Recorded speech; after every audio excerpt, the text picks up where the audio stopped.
Out in the distant reaches of the universe, where galaxies drift like embers and time stretches toward eternity, there are events so violent, so utterly transformative, that they defy our imagination. These are not ordinary explosions.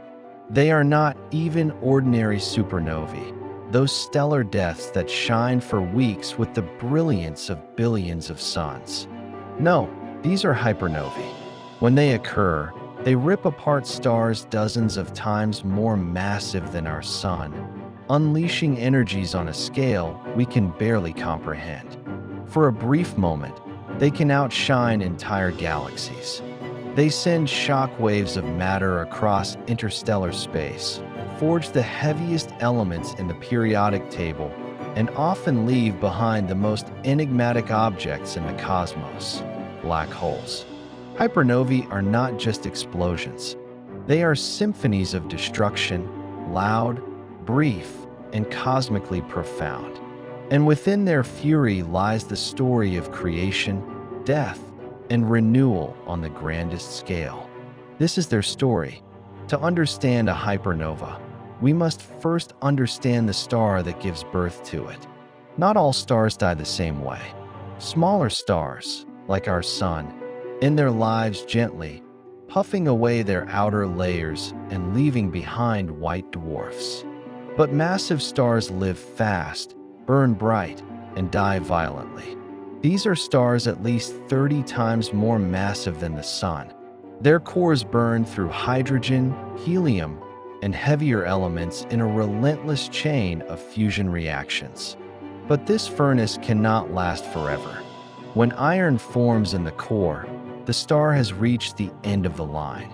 Iron fusion consumes energy rather than releasing it. The star can no longer support its own weight. In seconds, the core collapses under its immense gravity. In most cases, this collapse triggers a supernova, a titanic explosion that hurls the star's outer layers into space.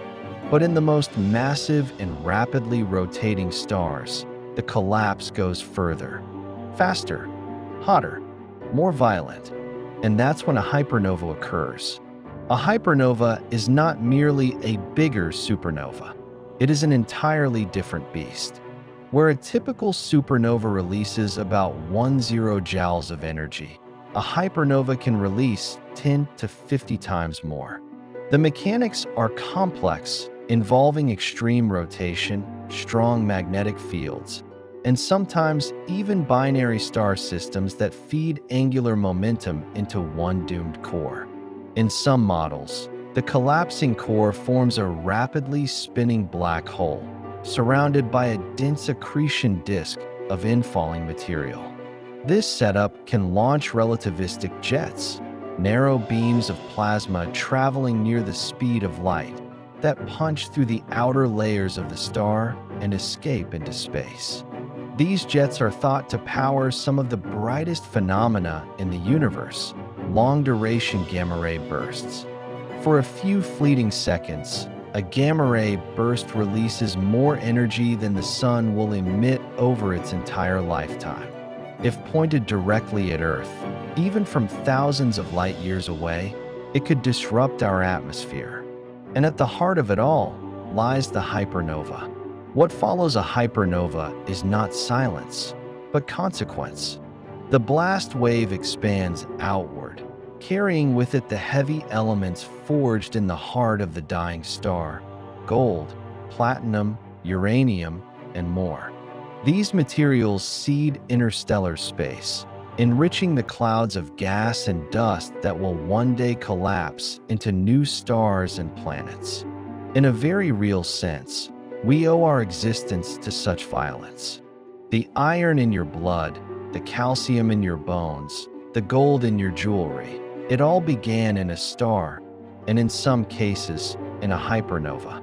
The core remnant itself may collapse into a black hole, a region of space-time so dense that nothing, not even light, can escape. And yet, that black hole continues to shape its environment, drawing in gas, shaping stars, and occasionally flaring with X-ray outbursts.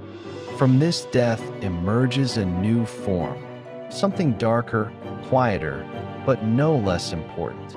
A black hole left by a hypernova may live on for billions of years, feeding slowly, lurking silently at the edges of star-forming regions or even at the hearts of galaxies. In death, the star becomes eternal. Of all the consequences of a hypernova, none are as dramatic or as deadly as gamma-ray bursts. These cosmic flashes, detected by satellites orbiting Earth, appear suddenly and vanish within seconds or minutes. They release incomprehensible amounts of energy, so much that if one were to occur within a few thousand light years and point directly at Earth, it could strip away our ozone layer, triggering mass extinction. Fortunately, such events are rare and their deadly beams narrow. But their existence is a reminder that the universe is not gentle. It is not made with us in mind. It is wild, vast, and filled with titanic forces beyond our control. Gamma-ray bursts, especially those associated with hypernovae, tell us about the final, most violent breaths of the cosmos's most massive stars. And they reveal something deeper, that even destruction can be beautiful. These bursts are not only deadly, they are signals, clues. They allow us to detect hypernovae billions of light years away. In studying them, we look not only into distant corners of space, but into the deep past. Some of the gamma-ray bursts we see today began their journey before Earth had even formed. There's a paradox at the heart of every hypernova, that from great destruction comes great creation. These explosions do not just destroy, they transform. They spread the seeds of new stars. They stir the soup of the interstellar medium. They trigger waves of star formation. They are part of a cosmic feedback loop, a universe in which nothing is wasted, only recycled. This is the great cosmic alchemy. Stars are born, live, and die. Their deaths spread the ingredients for life.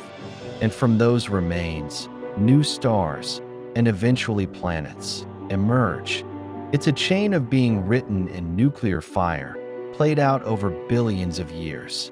Without hypernovae, the universe would be a quieter place, a simpler place, but also a more sterile one. In their light and fury, we find the fingerprints of future worlds. We find the raw material for life itself. And in that realization, a strange truth emerges. We are the children of catastrophe. Today, we are better equipped than ever to observe these cosmic cataclysms. Space-based observatories like NASA's Swift, Fermi, and the James Webb Space Telescope give us glimpses of hypernovae from the early universe. In many cases, we are seeing events that occurred billions of years ago, before Earth even existed. With these tools, astronomers can track the telltale signs: a sudden gamma-ray burst, followed by an optical afterglow, then a supernova-like bloom of light. These signals allow us to piece together the anatomy of a hypernova in real time, across unimaginable distances. And the more we observe, the more we learn, not just about stellar deaths, but about star formation, black holes, and the fundamental forces shaping the universe. Hypernovae are rare, but they are powerful beacons. When they go off, they tell us something profound, that even in destruction, there is information, there is pattern, there is meaning. Hypernovae are cosmic catastrophes. They are eruptions of unimaginable violence, sudden, furious, final. But they are also beautiful, not just in the light they release, but in the stories they tell. Stories of stars that lived fiercely and died magnificently. Stories of elements born in fire, scattered across space, destined to become the building blocks of new worlds. And perhaps, in some distant system, a planet rich in heavy elements, born from the remains of a hypernova, has given rise to life, to thought, to eyes looking up at their own night sky, wondering how it all began.